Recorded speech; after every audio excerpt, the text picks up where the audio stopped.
দিন যতই যাচ্ছে ততই ঘনিয়ে আছে বিপিএলের 11তম আসর। হোম অফ ক্রিকেটের দেয়ালে টুংটাং শব্দ যেন জানান দিয়েছে দেশের ক্রিকেটের মহা উৎসবের আগমনী বার্তা। নতুন বাংলাদেশে নতুনত্বের ছাপ রাখতে এবারের বিপিএলকে ঘিরে নানা ধরনের পরিকল্পনা হাতে নিয়েছে দেশের ক্রিকেটের নিয়ন্ত্রক সংস্থা। দর্শক বান্ধব টুর্নামেন্ট সফল করতে বিসিবির মাথায় ছায়া হয়ে দাঁড়িয়ে আছে অন্তর্বর্তীকালীন সরকার।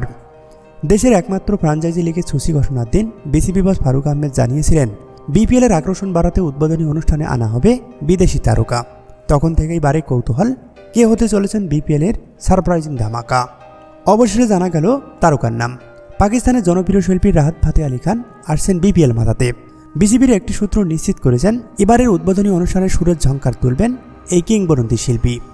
তবে শুধু বিদেশিরাই নয়, দেশীয় তারকা আছেন এই তালিকায়। সূত্র বলছে অনুষ্ঠানের জন্য প্রাথমিকভাবে বলা হয়েছে নগরবাউল ব্র্যান্ডের জেমস এবং মাইলসের সঙ্গে। তবে মাইলসের বিষয়টি নিশ্চিত হওয়া গেলেও এখন পর্যন্ত সবুজ সংকেত মেলেনি জেমসের পক্ষ থেকে।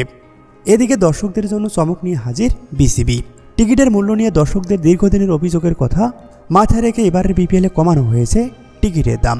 বিপিএলের 11তম আসর নিয়ে মিরপুর স্টেডিয়ামে চলছে তোড়জোড় প্রস্তুতি।